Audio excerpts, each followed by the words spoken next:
তো তোমাদের সবাইকে জুম অনলাইন ক্লাসে স্বাগত। আজকে তোমাদের ফিনান্স ব্যাংকিং বীমা প্রথম পত্রের প্রথম অধ্যায় নিয়ে আমি আলোচনা করব। আলোচক হিসেবে আছি আমি মোহাম্মদ আলী মর্তুজা মন্ডল, প্রভাষক ফিনান্স বিভাগ, ঢাকা রেসিডেন্সিয়াল মডেল কলেজ। তো চলো চলে যাই আমরা লেকচারে।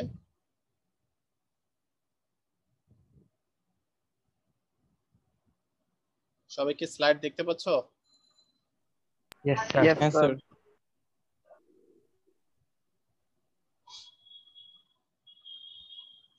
আচ্ছা,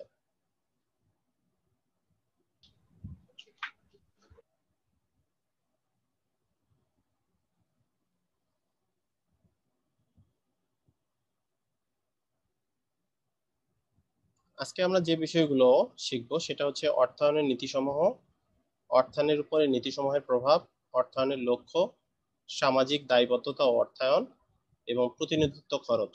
এর আগে তোমাদের আমি পড়াইছি অর্থায়ন কি, অর্থায়নের শ্রেণী বিভাগ, এই বিষয়গুলো আলোচনা করা হয়েছে।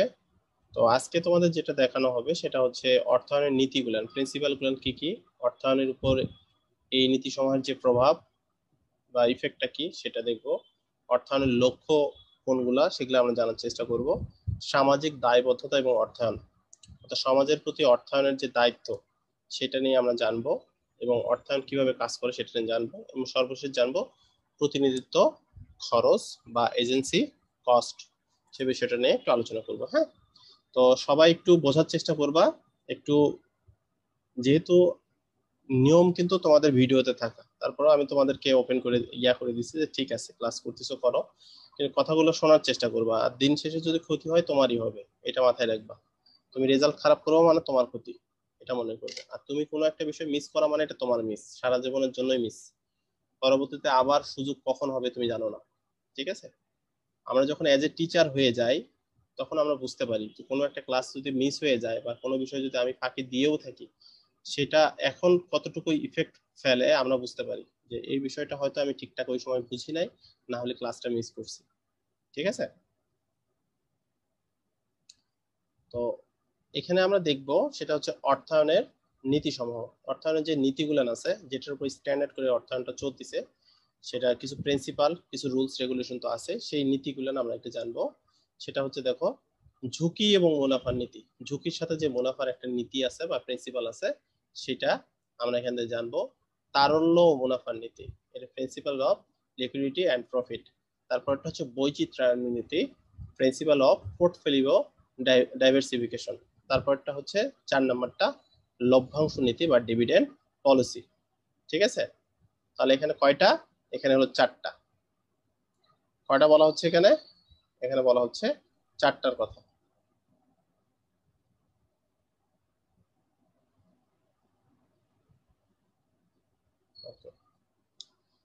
তো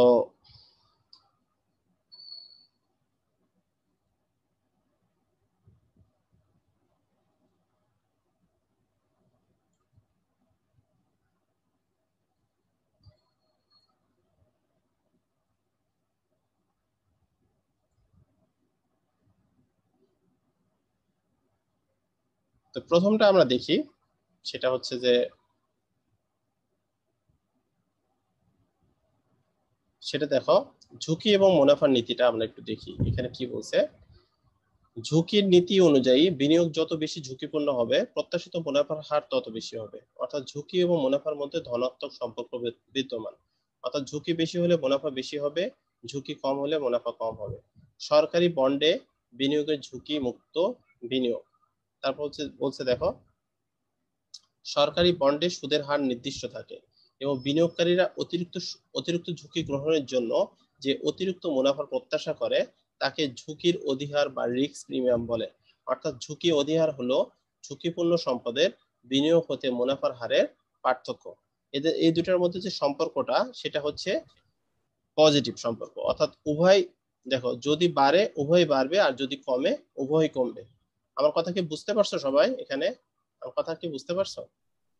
কোনো সমস্যা আছে, কনফিউশন আছে?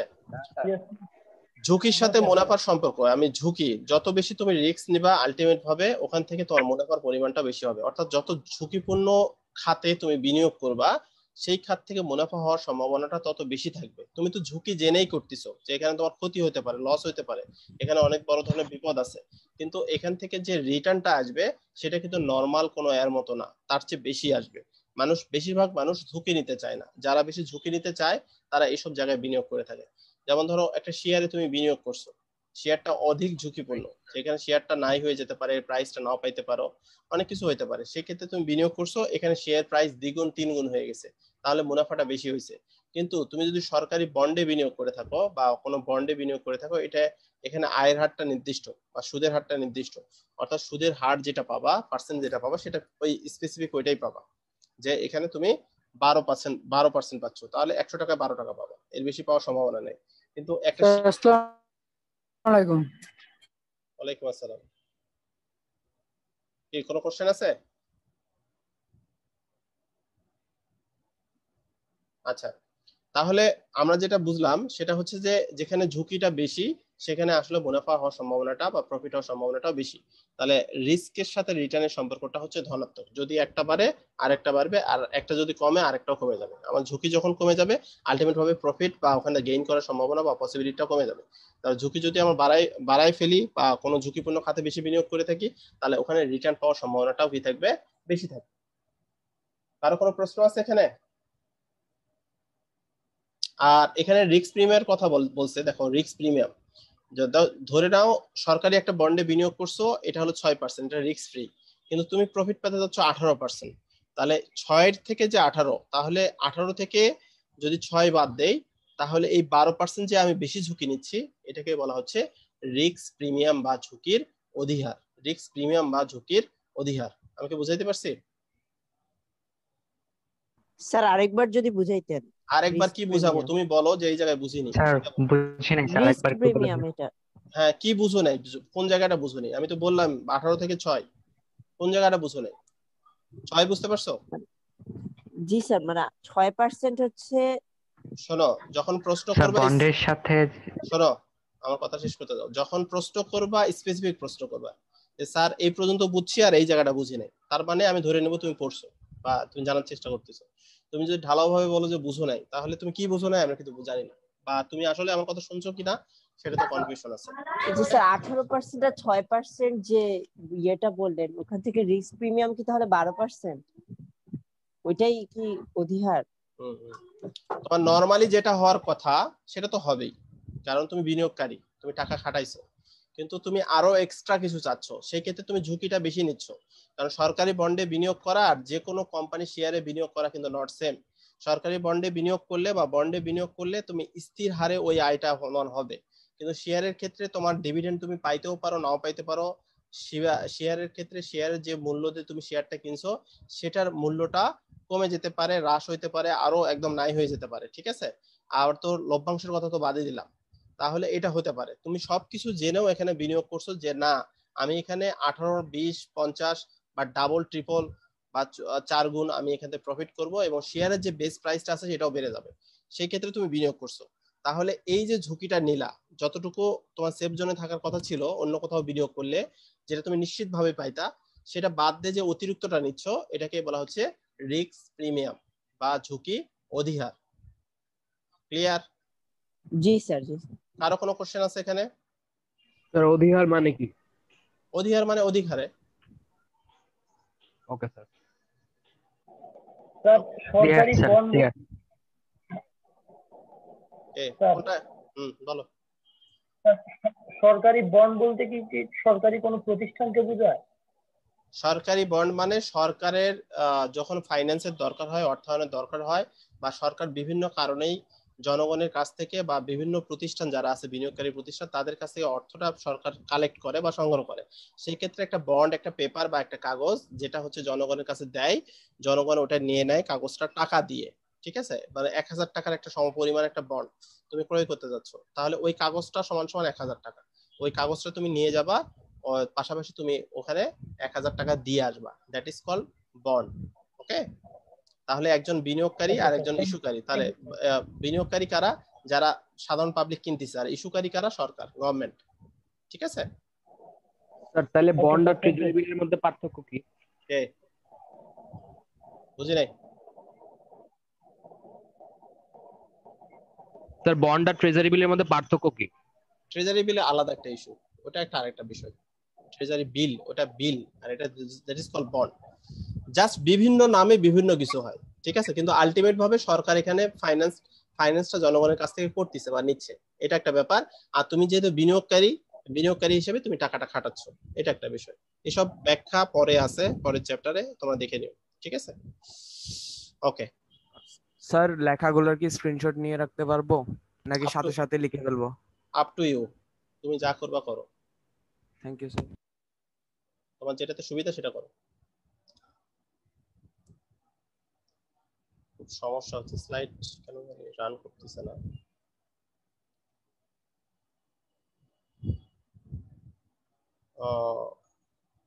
তোমাদের আমি কি পড়াইছি? ঝুঁকি এবং মুনাফার নীতি পড়াইলাম না? আচ্ছা, তারপরটা দেখো, তারল্য ও মুনাফার নীতি। তারল্যর সাথে, তারল্য শব্দের অর্থ নগদ অর্থ, নগদ অর্থ যেটা আমার হাতে আছে, আর একটা আছে মুনাফা। তাহলে দেখো তারল্য জিনিসটা কি? তারল্যটা হচ্ছে কোন সম্পদ বা দ্রব্য অথবা সম্পদ বা সিকিউরিটি যেটা বিক্রি করে দ্রুত নগদ অর্থ পাওয়া যায়, তা তারল্য নামে পরিচিত। অর্থাৎ আমাদের তারল্য হচ্ছে লিকুইড ক্যাশ। তাহলে কোনো একটা আমার শেয়ার আছে, বন্ড আছে, ডিবেঞ্চার আছে, এটা আমি সহজে সেল করে বা আমি পক্ষের কাছে দিয়ে আমি আলটিমেট ভাবে আমি একজন বিনিয়োগকারী, বা তুমি টাকা খাটাইছো, তোমার টাকা এই মুহূর্তে টাকা দরকার, কিন্তু তোমার শেয়ার কিনা আছে, বন্ড কিনা আছে, ডিবেঞ্চার কিনা আছে এবং এই টাইপের জিনিসপত্র কিনা আছে, সেটা সরাসরি টাকা না। তো ওই টাকাটাকে তুমি দ্রুত নগদ টাকায় কনভার্ট করবো বা রূপান্তর করবা, তখন যেটা পাওয়া যাচ্ছে সেটা আসলে তারল্য বলতেছে। মানে এই মুহূর্তে তোমার লিকুইড ক্যাশ আসতেছে, মানে একবার নগদ টাকা, ঠিক আছে? তাহলে চলতি সম্পদে বিনিয়োগ বৃদ্ধি পাইলে তারল্য বৃদ্ধি পায়। আমাদের চলতি যে সম্পদগুলো আছে সেটাতে যদি আমি বিনিয়োগ করি তাহলে আমাদের কি পাবে? তারল্যটা বৃদ্ধি পাবে। প্রতিষ্ঠানের সবচেয়ে বড় তরল সম্পদ হচ্ছে নগদ অর্থ। অর্থাৎ প্রতিষ্ঠানের কাছে যদি বলা হয় যে এই মুহূর্তে আমাদের লিকুইড বিষয়টা কি আছে, সবচেয়ে বড় সম্পদ কোনটা আছে, বলবে যে নগদ টাকা আছে, ঠিক আছে? তোমরা যদি কোনো কোথাও যাও বেড়াইতে, তোমার কার্ডে যদি দেখা যাচ্ছে যে 2 লাখ টাকা আছে এবং হচ্ছে ওই ওই জায়গাতে কোনো ভূত নাই, এবং ওই মুহূর্তে তুমি উবারের ভাড়াও বিলও দিতে পারতেছো না, বা রিক্সা ভাড়া দিতে পারতেছো না, রেস্টুরেন্টের বিল দিতে পারতেছো না, তখন কিন্তু তুমি বুঝতে পারবা যে এখানে তরল সম্পদটা কত বেশি গুরুত্বপূর্ণ, তাই না? এই মুহূর্তে যদি আমার কাছে লিকুইড ক্যাশ থাকতো তাহলে আমি সহজেই আমার দাবিটা কি করতে পারতাম? পরিশোধ করতে পারতাম।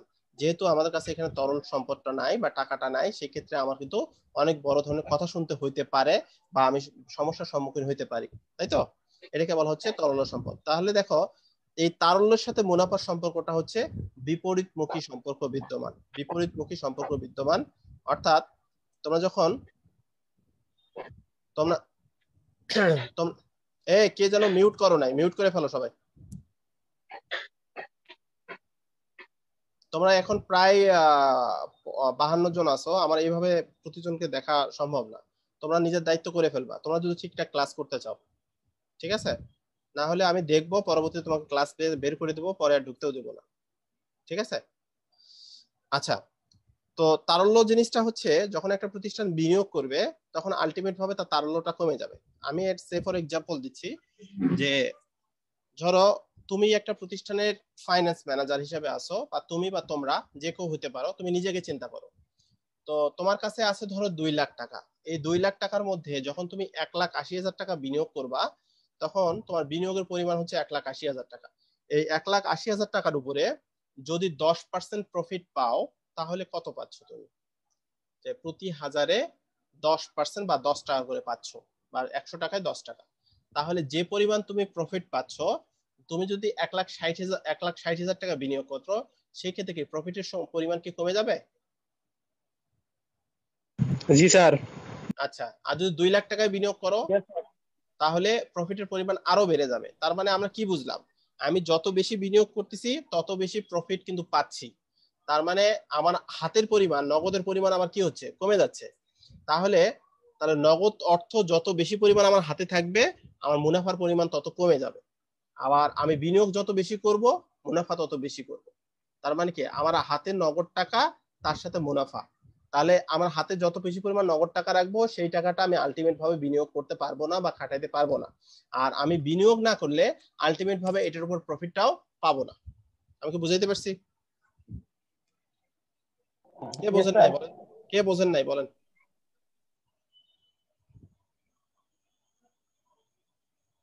বুঝছো? সবাই কি বুঝতে পারছো? Yes sir. ইয়েস স্যার, বুঝছি sir. Yes sir. Yes sir, Yes, বুঝতে sir. পারছি। আচ্ছা, তাহলে আমরা বিনিয়োগ যত বেশি করব মুনাফা তত বেশি পাবো, কিন্তু আমার নগদ টাকা তত বেশি আমার হাত থেকে কমে যাবে। তার মানে প্রতিষ্ঠানের যে চলতি দায়গুলো সৃষ্টি হবে সেই দায়গুলো পরিশোধ করতে প্রতিষ্ঠানের কি হবে, সামর্থ্যটা হারায় ফেলবে। যে সে যদি প্রফিটের কথাই চিন্তা করে সে বেশি পরিমাণে টাকা বিনিয়োগ করবে, কিন্তু আলটিমেট ভাবে ছোট ছোট যে দায়গুলো আছে, যে খরচগুলো আছে, সেগুলো সে নিবারণ করতে পারবে না। তখন প্রতিষ্ঠানের যে একটা রেপুটেশন বা সুনাম সেটা কিন্তু আলটিমেট ভাবে নষ্ট হয়ে যাবে। আমি কি বুঝাইতে পারছি? সে আসলে এগুলো করতে পারতেছে না। তোমার হচ্ছে কোটি টাকার মালিক তুমি, কিন্তু 10,000 টাকা তুমি ম্যানেজ করতে পারতেছো না, কারণ লিকুইড ক্যাশ তোমার কাছে নাই, তুমি আরেকজনের কাছে হাত পাতছো। তাহলে এটা কিন্তু ঠিক না। তাহলে তোমার দুইটার মধ্যে কি করতে হবে, সমন্বয় করতে হবে। তাহলে তারল্য এবং মুনাফার মধ্যে কি ধরনের সম্পর্ক বিদ্যমান? বিপরীতমুখী সম্পর্ক বিদ্যমান। একটা বাড়লে একটা কমে, একটা কমলে আরেকটা বাড়ে। ওকে, আচ্ছা। স্যার তারল্য বলতে কি স্যার নগদ টাকা মানে বুঝাতে পারি? নগদ টাকায়, একদম সরাসরি নগদ টাকায়, কিন্তু এখানে বোঝাচ্ছে তারল্য। তরল এবং তারল্য বিষয়টা হচ্ছে কোন একটা শেয়ার, বন্ড, ডিবেঞ্চার তুমি ওটা বিনিয়োগকারী হিসেবে তুমি টাকাটা খাটাইছো, বা কোনো একটা প্রকল্পে টাকাটা খাটাইছো, সেই টাকাটাকে যখন তুমি কনভার্ট করে, সেল করে, বিক্রি করে ওই টাকাটা নগদ টাকায় রূপান্তর করবা, সেটাকে বলা হচ্ছে তারল্য। কথা কি বুঝতে পারছো? তা অধিক পরিমাণ স্যার আরেকবার বলুন কষ্ট করে। স্যার তারল্যটা আরেকবার করবেন, বুঝতে পারিনি। আচ্ছা, তারল্য শব্দের অর্থ হচ্ছে নগদ অর্থ, কিন্তু আমরা এখানে বিজনেসের ক্ষেত্রে পড়তেছি, তো একটা সেন্স নিয়ে আমরা চিন্তা করব যে বিজনেসে টাকাগুলা ফালায় রাখে না বা নগদ টাকা রাখে না, তাদের টাকাগুলা খাটাইতেই তারা আসছে বা বিনিয়োগ করতেই আসছে।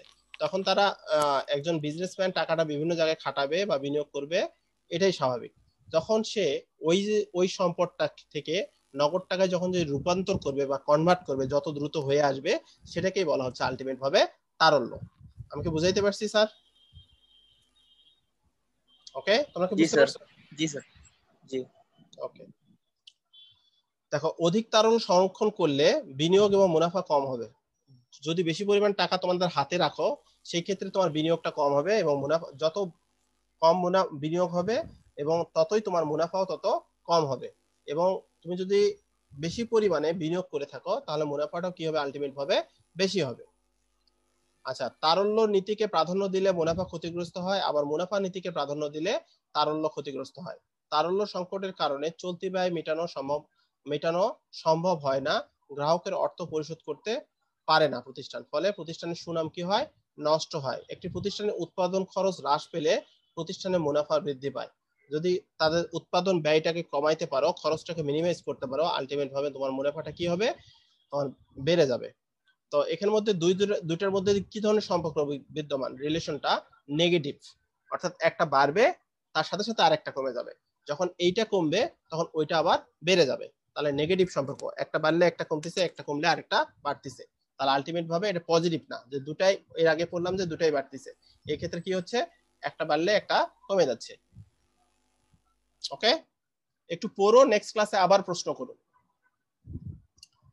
তারপরে 3 নাম্বারটা দেখতেছি আমরা, বৈচিত্র্যায়নের নীতি, প্রিন্সিপাল অফ পোর্টফোলিও ডাইভার্সিফিকেশন।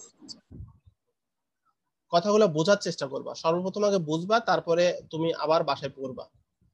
আচ্ছা, এখানে বলছে দেখো, বিনিয়োগকারী তার সকল অর্থ একটা সম্পদে বিনিয়োগ না করে একাধিক সম্পদে বিনিয়োগ করবে, যাতে যারা ঝুঁকিটা কি পায়, হ্রাস পায়। এটি হলো বৈচিত্র্যায়ন বা বহির্মুখীকরণের নীতির, এটা প্রিন্সিপাল অফ ডাইভার্সিফিকেশনের মূল কথা। ঠিক আছে? তাহলে এখানে বলা হচ্ছে বিনিয়োগকারী তার সকল অর্থ একটা সম্পদে বিনিয়োগ করবে না করে, তাহলে আরো অনেকগুলো সম্পদে তারা কি করবে, বিনিয়োগ করবে। এটাকে বলা হচ্ছে প্রিন্সিপাল অফ ডাইভার্সিফিকেশন। আচ্ছা, তারপরে এখানে বলা হচ্ছে দেখো, don't put all your eggs one basket, অর্থাৎ তোমার সবগুলো ডিমকে তোমার একটা বাস্কেট বা একটা ঝুড়ির মধ্যে না রাখার কথা বলা হয়েছে। যদি তোমরা এই কাজটা করে থাকো, তোমাদের একটা প্র্যাকটিক্যাল এক্সপিরিয়েন্স থেকে আমি বলি, যদি আমরা 30টা ডিম একটা ঝুড়ির মধ্যে রাখি, তাহলে ওই ঝুড়িটা যদি কোনোভাবে যেখানেই রাখি না কেন যদি পড়ে যায়, সবগুলো ডিম ক্ষতিগ্রস্ত হবে, বা কোনো একটা বিড়াল যদি সন্ধান পায়, সবগুলো ডিমকে সে ক্ষতিগ্রস্ত করে ফেলবে, যেহেতু ডিম একটা ভঙ্গুর জিনিস, তাই না?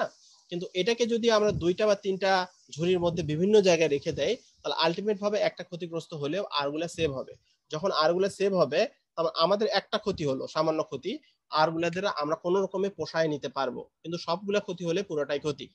ওই জন্য এখানে বলা হচ্ছে একজন বিনিয়োগকারী সে তার বিনিয়োগের অর্থটাকে একটা জায়গায় না খাটায় আর বিভিন্ন জায়গাগুলোতে খাটাবে।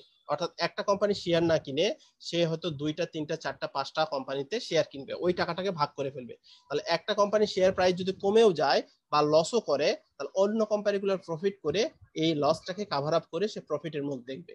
ওকে, বৈচিত্র্যায়নের নীতি অনুসরণ করে একটি কোম্পানি একাধিক ব্যবসার মূলধন কি করতে পারবে? বিনিয়োগ করে পারবে। একজন ব্যবসায়ী যদি এই ধরনের পণ্যের ব্যবসা করে, তখন তাকে মুনাফা অর্জন কি হবে? তাদের মুনাফা অর্জনটা বেড়ে যাবে এবং ঝুঁকিটা আলটিমেট ভাবে কমে যাবে। মুনাফা অর্জন বাড়বে এবং ঝুঁকিটা কমে যাবে। কারো কোনো প্রশ্ন আছে এখানে পোর্টফোলিও নিয়ে? স্যার এখানে তো শেয়ারের উদাহরণ না দিয়ে স্যার অন্য উদাহরণ দিতে পারি না? কি স্যার দিবা? 19 এ যেভাবে পড়ে আসছি স্যার ওই দোকানের উদাহরণটা। এখন তোমরা বড় হচ্ছ, এখন কি তুমি ব্যবসায়ী আছো নাকি? এখন তুমি বড় বড় শেয়ার, বন্ড, ডিবেঞ্চার নিয়ে কথা বলবা, বড় বড় বিনিয়োগকারী নিয়ে কথা বলবা। 9-10 পড়ছো, ওটা তো তুমি জানোই। আরো একটা সেক্টর জানলা, সমস্যা আছে? আছে, বলো। Okay sir, thank you. আচ্ছা, একজন দোকানদারের কথাও বলছে, একটা দোকানদার শুধুমাত্র যদি কলমই বিক্রি করে, তাহলে ওখানে যার শুধুমাত্র কলম কেনার জন্য যাদের দরকার তারাই আসবে। তাহলে আলটিমেট ভাবে কলম, মানুষের একটা কলম কিনলে প্রতিদিন কলম কিনবে না। কিন্তু ওখানে যদি তুমি ভেরিয়েশন রাখো, কলম আছে, তোমার হচ্ছে তেল আছে, বিভিন্ন ধরনের লবণ আছে, বিভিন্ন ধরনের জিনিসপত্র রাখছো, তোমার কোক আছে, ঠিক আছে, বিভিন্ন ধরনের জিনিসপত্র রাখছো, তখন মানুষ প্রয়োজনে, কিন্তু একটা মানুষ বারবার আসবে বিভিন্ন প্রয়োজনে। কারণ আলটিমেট ভাবে তোমার বিজনেসটা তত বেশি টাকাটা কি হচ্ছে, রানিং হবে, আলটিমেট ভাবে তোমার প্রফিটটা বেড়ে যাবে, তাই তো? এই কথাটা বলছো। আর ঝুঁকির ক্ষেত্রে তোমার আলটিমেট ভাবে যে প্রাইসে তুমি কলমটা দিচ্ছ যে কোম্পানি, তার চেয়ে কম লোয়ার প্রাইসে আর একটা কোম্পানি তোমাকে অ্যাভেলেবেল কম মানে কলম পাওয়া যাচ্ছে, তোমার কাছে আর আসবে না, সেই কথাটা বলছো। আচ্ছা, তারপরেরটা দেখো, লভ্যাংশ নীতি বা ডিভিডেন্ড পলিসি। লভ্যাংশ নীতিটা হচ্ছে ডিভিডেন্ড পলিসি বা লভ্যাংশ নীতি। এই জিনিসটা কি দেখো, মুনাফার যে অংশ শেয়ার হোল্ডার বা মালিকদের মধ্যে বন্টন করা হয় তাকে লভ্যাংশ নীতি বলে। আচ্ছা, যে অংশ কোম্পানি ভবিষ্যতের জন্য রেখে দেওয়া হয় তাকে সংরক্ষিত মুনাফা বলে। অর্থাৎ প্রতিষ্ঠানে একটা বছর বিজনেস করে তার সরকারের কর টর অবচয় সব বাদ দেওয়ার পরে নিট প্রফিটটা পাচ্ছে। এই নিট প্রফিটটা প্রতিষ্ঠান আবার কি করতেছে, শেয়ার হোল্ডার, তার যে শেয়ার হোল্ডার আছে তাকে একটা অংশ দিয়ে দিচ্ছে, আর একটা অংশ প্রতিষ্ঠানের জন্য রেখে দিচ্ছে। যারা তোমরা কমার্সের স্টুডেন্ট তোমরা তারা জানো যে প্রতিষ্ঠানের লাভের একটা অংশ থেকে এখানে দুইটা অংশ ভাগ করে দেওয়া হয়। একটা হচ্ছে প্রতিষ্ঠানের যারা শেয়ার হোল্ডার তাদের কাছে বন্টন করে দেওয়া হয়, আর একটা হচ্ছে প্রতিষ্ঠানের উন্নয়নের জন্য বা ডেভেলপমেন্টের জন্য রেখে দেওয়া হয়। প্রতিষ্ঠানের উন্নয়নের জন্য যেটা রেখে দেওয়া হয় সেটাকে বলা হচ্ছে সংরক্ষিত তহবিল, আর প্রতিষ্ঠানের শেয়ার হোল্ডারদের মধ্যে যেটা নেওয়া হয় সেটাকে বলা হচ্ছে লভ্যাংশ। ঠিক আছে, তাহলে এখানে লভ্যাংশ নীতি মানে কত অংশ আমি ভাগ করে দিব, কত অংশ আমি রেখে দিব প্রতিষ্ঠানের উন্নয়নের জন্য, সেটার কথা বলা হচ্ছে। ওকে, তো প্রতিষ্ঠানে অনেক ক্ষেত্রে হয়তো 60-40 রেখে দেয়, 40% তারা বন্টন করে নেয়, আবার 70-30 তারা প্রতিষ্ঠানের জন্য রেখে দেয়, 30% নেয়। অনেক সময় 50-50 লভ্যাংশ সমতাকরণ করে, যে 50% তারা ভাগ করে নেয়, 50% প্রতিষ্ঠানে রেখে দেয়, এগুলোর কথা বলা হচ্ছে। ঠিক আছে, এটা নিয়ে কোনো কথা আছে লভ্যাংশ পলিসি নিয়ে বা ডিভিডেন্ড পলিসি নিয়ে? না স্যার। বুঝতে পারতেছো আমার কথা? তো বুঝো নাকি? ইয়েস স্যার, বুঝতে পারতেছি। আচ্ছা, আমার কথা একটু বোঝার চেষ্টা করবা, না বুঝলে আবার বলবা, কিন্তু স্যার তুমি একটু পড়ে প্রশ্ন করবা। আমি কিন্তু খুবই বিরক্ত হই তুমি পড়ে বা না বুঝে প্রশ্ন করলে। কিছু ছেলে আছে না বুঝেই স্যারকে একটা বলার জন্য বললাম, এটার দরকার নেই। তুমি বলে আমাকে পুরা 2 বছরে 5টা প্রশ্ন করো, সমস্যা নেই। আর তুমি পড়ে পারো নাই কিন্তু বুঝতে যাচ্ছ, সেক্ষেত্রেও সমস্যা নেই। আচ্ছা, এখানে বলা হচ্ছে দেখো, অর্থায়নের নীতি সমূহের মধ্যে পারস্পরিক সম্পর্ক। ঝুঁকি এবং মুনাফার নীতির সাথে মুনাফা অর্জন এবং তারল্য নীতি। ঝুঁকির সাথে মুনাফার সম্পর্কটা কি? ঝুঁকি বাড়লে মুনাফা বাড়বে। আর তারল্যের সাথে মুনাফার সম্পর্কটা হচ্ছে তারল্য যত বেশি, এটা মানে বিপরীতমুখী সম্পর্ক, ওটা হলো সমমুখী সম্পর্ক, এটার মধ্যে বিপরীতমুখী সম্পর্ক। ঝুঁকি এবং মুনাফা হচ্ছে, ঝুঁকি যত বাড়বে মুনাফা বাড়বে, আর তারল্য যত কমবে মুনাফা তত বাড়বে। এটা হলো বিপরীতমুখী আর এটা হলো সমমুখী। আচ্ছা, তারপরে বলছে বৈচিত্র্যায়ন বা বহুমুখী। স্যার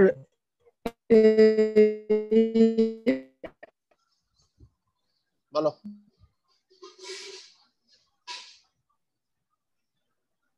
আচ্ছা, তারপরটা দেখো, তারপরটা হলো বৈচিত্র্যায়ন বা বহির্মুখীকরণ নীতির সাথে ঝুঁকি এবং মুনাফা নীতির সম্পর্ক। আচ্ছা, বৈচিত্র্যায়নটা আমরা জানি যে আমি এক জায়গায় বিনিয়োগ না করে আমি বিভিন্ন জায়গায় বিনিয়োগ করলাম, তাহলে আলটিমেট ভাবে আমার কি হলো, রিস্কটা কমে গেল। রিস্কটা কি হলো, কমে গেল। তারপরটা বলা হচ্ছে ঝুঁকি এবং মুনাফা নীতির সম্পর্ক। ঝুঁকির সাথে মুনাফা নীতিটা হচ্ছে যত বেশি তুমি ঝুঁকি নিবা আলটিমেট ভাবে মুনাফা তত বাড়বে। তাহলে বৈচিত্র্যায়নের সাথে ঝুঁকি এবং মুনাফা নীতির সাথে একটা পারস্পরিক সম্পর্ক বিদ্যমান। ঠিক আছে, আসতেছি 5 মিনিট পরে আসি, আমি ওখানে যা বলতেছি 5 মিনিট পরে খেলা। আচ্ছা, তো দেখো অর্থায়নের লক্ষ্যগুলোর কথা বলা হচ্ছে এখানে। অর্থায়নের লক্ষ্য হচ্ছে দুইটা, আমি তোমাদের প্রথমেই বলছিলাম, সেটা হচ্ছে একটা হলো শর্ট টার্ম গোল আর একটা হচ্ছে লং টার্ম গোল বা দীর্ঘমেয়াদী লক্ষ্য। শর্ট টার্ম গোলটা হচ্ছে দেখো প্রফিট ম্যাক্সিমাইজেশন, আর লং টার্ম গোলটা হচ্ছে ওয়েলথ ম্যাক্সিমাইজেশন। একটা প্রফিট মানে প্রতিষ্ঠান কি করবে, মুনাফা অর্জন করবে, সেটাকে বলা হচ্ছে স্বল্প মেয়াদী, এটা হচ্ছে আমাদের গোল বা লক্ষ্য, প্রতিষ্ঠানটা মুনাফা অর্জন করবে। আসলে মুনাফা অর্জন করার জন্যই আসছি। যখন তুমি স্বল্প মেয়াদী কোনো কিছু নিয়ে শর্ট টার্ম চিন্তা করবা, সেখানে কিন্তু অনেক কিছু বিষয় তুমি মাথায় আনবা না, আমরা কিন্তু ভুল করে ফেলি। আর তুমি যদি আজকেই চিন্তা করো যে আমি ঢাকা ভার্সিটির আইবিএ তে ভর্তি হবো, পরবর্তীতে বাংলাদেশ ব্যাংকে চাকরি করব, তার মানে তোমাকে এখানে কোনো শর্টকাট কোনো ওয়ে নাই।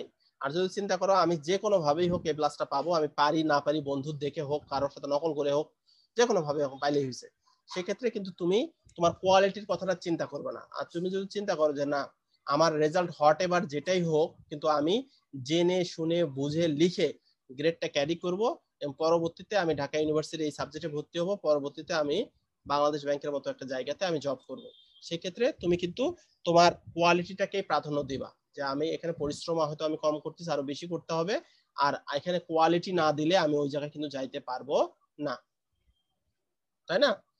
আচ্ছা, তাহলে প্রতিষ্ঠানের সবচেয়ে বড় লক্ষ্যটা হচ্ছে ওয়েলথ ম্যাক্সিমাইজেশন বা সম্পদ সর্বাধিকরণ। তাহলে এই দুটোর মধ্যে বেসিক যে সম্পর্কটা হচ্ছে, একটা শর্ট টার্ম একটা লং টার্ম, দুটাই প্রফিট করে। একটা হচ্ছে কোয়ালিটি ভাবে করে, সেটা হচ্ছে কিছু কিছু জায়গায় হলো তারা এখানে কম্প্রোমাইজ, প্রথমটা কম্প্রোমাইজ করে না, প্রথমটা হচ্ছে কোনো বিষয় কম্প্রোমাইজের কোনো প্রশ্নই আসে না, প্রফিট আসছে ওকে। আর এই ব্যাটা কি করে যে না আমাকে এখানে কোয়ালিটি নিয়েই থাকতে হবে, দ্যাটস ওয়াই আমাকে এটা দেখতে হবে। কারণ এখানে শেয়ারের মূল্যটা কি পায়, আলটিমেট ভাবে বেড়ে যায়। শেয়ারের মূল্যটা কখন বাড়বে, যখন তোমার প্রতিষ্ঠানে কোয়ালিটি আসবে, তোমার প্রতিষ্ঠানের প্রতি জনগণের বিশ্বাস থাকবে, তখনই এখানে এই জিনিসটা আসবে। আলটিমেট ভাবে লক্ষ্যটা হচ্ছে, অর্থায়নের মেইন লক্ষ্যটা হচ্ছে ওয়েলথ ম্যাক্সিমাইজেশন বা সম্পদ সর্বাধিকরণ। এখন দেখো সামাজিক দায়িত্ব এবং অর্থায়ন। আসলে আমরা যে জায়গা থেকেই থাকি না কেন, সমাজের প্রতি আমাদের কিছু দায় দায়িত্ব আছে। তাহলে অর্থায়ন, তুমি অর্থটা আনয়ন করতেছো, কিছু পরিমাণ লোককে খাটাচ্ছ, বড় একটা ম্যানেজমেন্ট টিম চালাচ্ছ, তাহলে এটা কেন করতেছো, কিছু পক্ষকে তোমাকে কি দেওয়ার জন্য, সুবিধা দেওয়ার জন্য এবং তাদের কাছ থেকে কিছু নেওয়ার জন্য।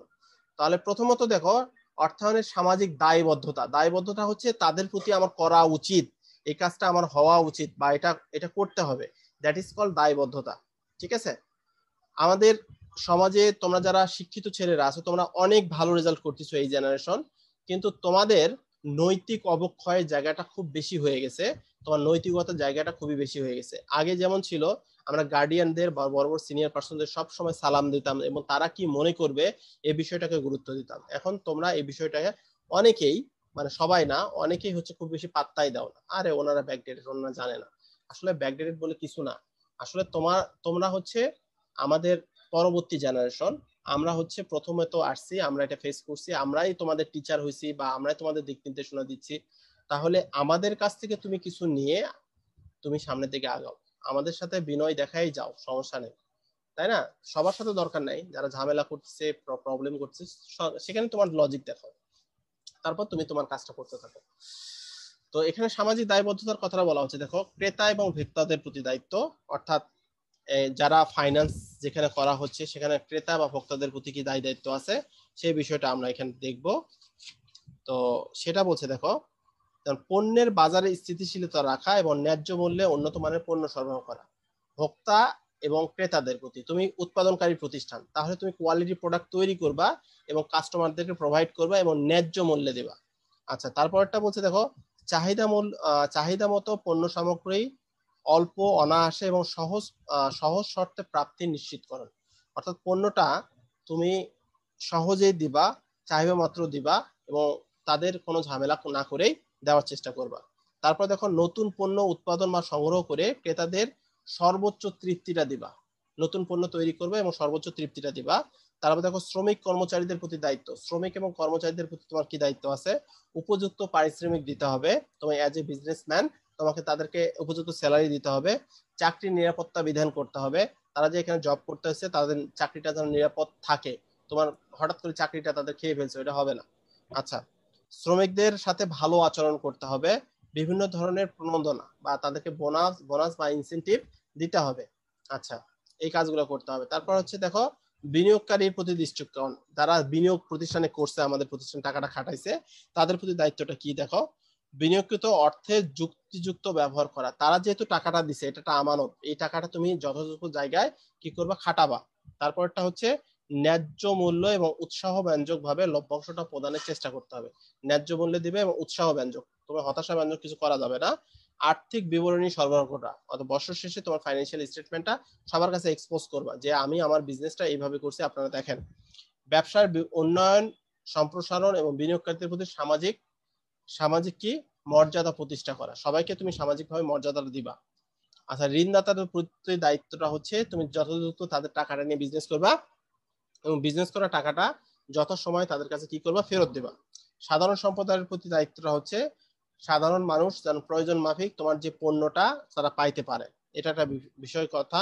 আর বিভিন্ন জনহিতকর কাজে তাদেরকে সাহায্য এবং সহজে জাতীয় দুর্যোগে তাদের পাশে থাকতে হবে। আচ্ছা, এলাকার হাসপাতাল, শিক্ষা প্রতিষ্ঠান ইত্যাদি কল্যাণধর্মী প্রতিষ্ঠান তোমাকে করতে হবে যদি তোমার অ্যাবিলিটি থাকে। ঠিক আছে? সরকারের প্রতি দায়িত্ব, সরকারের যথাসময় কর দিতে হবে বা রাজস্ব দিতে হবে। সরকারের বিভিন্ন ধরনের যে নিয়ম কানুনগুলো আছে সেগুলো তুমি মেনে চলবা। সরকারের বিভিন্ন বিষয়ে পরামর্শ দিবা, কারণ তুমি একটা বিজনেসম্যান দাঁড়ায় গেছো, সরকারকে পরামর্শ দিবা যে এই কাজটা আমরা এইভাবে করতে পারি। আচ্ছা, তারপর দেখো সমগোত্রীয় বা স্বগোত্রীয় ব্যবসায়ীদের প্রতি দায়িত্ব। যারা তুমি বিজনেসম্যান, আরো একটা বিজনেসম্যান আছে, তাদের প্রতি কি দায়িত্বটা পালন করবে সেটা দেখো। প্রতিবেশী ব্যবসায়ীদেরকে সংঘবদ্ধ করে একটা সংঘ বা সমিতি তৈরি করতে হবে এবং একে অন্যের সুবিধাগুলো দেখতে হবে এবং অন্যায় প্রতিযোগিতায় লিপ্ত না হয়ে তোমার কোয়ালিটি বিজনেস করতে হবে। তো আজকে স্যার এই পর্যন্তই। যদি তোমাদের কোনো আচ্ছা, এই যে এজেন্সি কস্টটা হচ্ছে, আচ্ছা এটা আমি নেক্সট দিন বলি এজেন্সি কস্টটা কি। আজকে সময় নেই, আর 1 মিনিট সময় আছে, কেটে যাবে। তো তোমরা বাড়ির কাজ দিবেন স্যার? বাড়ির কাজ হচ্ছে যা পড়াইছি এটাই বাড়ির কাজ। আমি এখান থেকে যে কোনো প্রশ্ন তোমাদেরকে করতে পারি। ঠিক আছে? এগুলাই পড়ে আসবে। আমি যা পড়াবো সেটাই বাড়ির কাজ। সবসময় আমি যা পড়াবো সেটাই। ঠিক আছে?